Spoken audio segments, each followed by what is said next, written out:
കഴിച്ചിന്ന് കാലത്ത് തന്നെ ഉറക്കം എണീറ്റ് നമ്മൾ കാറിൻ്റെ പിറകെയാണ് കേട്ടോ നമ്മളെ ഓട്ടം. അപ്പോൾ എന്തായാലും ബൈക്ക് രണ്ടും ഏകദേശം ഒരു പണി തീർത്ത് വെച്ചപ്പോഴത്തേക്ക് നമ്മൾ കാറിൽ കുറച്ച് മോഡിഫിക്കേഷൻ വർക്ക് ഉണ്ട് കേട്ടോ. അപ്പോൾ അതിനായിട്ട് നമ്മൾ ഇറങ്ങിയതാണ്. അപ്പോൾ ഇതിൻ്റെ ഒരു ഫുൾ വീഡിയോ നമ്മളെ മെയിൻ ചാനലിൽ ഇട്ടിട്ടുണ്ട് കേട്ടോ. അപ്പോൾ കാണാത്തവരുണ്ട് ജസ്റ്റ് ഒന്ന് കണ്ടോ. പണിയൊക്കെ തീർത്ത് വന്നപ്പോൾ ഏകദേശം ഉച്ചയായി കേട്ടോ. ഉച്ചയ്ക്ക് ഞാൻ പോയിട്ട് വന്നപ്പോൾ ഒരാൾ ഇവിടെ കിടന്ന് ഉറങ്ങുന്നേ ഉള്ളൂ. അങ്ങനെ അവളെ തട്ടി എണീപ്പിച്ചിട്ട് ഞാൻ ഫുഡൊക്കെ കഴിച്ചിട്ട് കുറച്ച് നേരം റെസ്റ്റ് എടുത്ത് വൈകുന്നേരം ഇപ്പോൾ നമ്മൾ അമ്മ വീട്ടിലോട്ട് പോകാനായിട്ട് പ്ലാൻ ഇട്ട് കേട്ടോ. ഇത് കാണുന്ന നമ്മളെ മാമിയുടെ ചുരിദാറാണ്. എന്തൊരു കിട്ടിയാലും പറക്കിയിടും കേട്ടോ. അങ്ങനെ ഒരാൾ ഇവിടെ റെഡി ആയിക്കൊണ്ടിരിക്കുന്നതേ ഉള്ളൂ.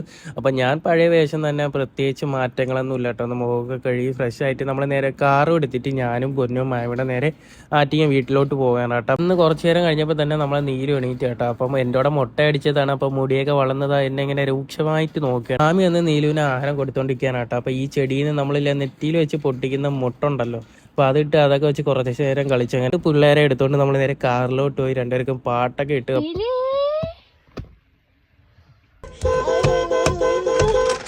എല്ലാം കഴിഞ്ഞപ്പോൾ പൊന്നുത സൈക്കിളിന് വേണ്ടി അഭ്യാസം കാണിച്ചുകൊണ്ടിരിക്കാനാട്ടെ. കയറാനും അറിഞ്ഞൂടെ ഇറങ്ങാനും അറിഞ്ഞൂടെ രണ്ടും കെട്ട അവസ്ഥയിലിരിക്കാൻ. എല്ലാം കഴിഞ്ഞ് നേരെ വീട്ടിലോട്ട് വന്ന് ഇതാണ് നമ്മളെ കാറിന്റെ പുതിയ ലുക്ക്. അപ്പം രാത്രി വീട്ടിൽ വന്നൊരു ചായ കുടിച്ച് അത് പോരാനിട്ട് രാത്രി കൂട്ടുകാരെ വിളിച്ചപ്പോൾ ഒന്നുകൂടെ പോയി കടയിൽ പോയി ഒരു ചായയുടെ കുടിച്ചപ്പോഴാണ് തൃപ്തിയായത്.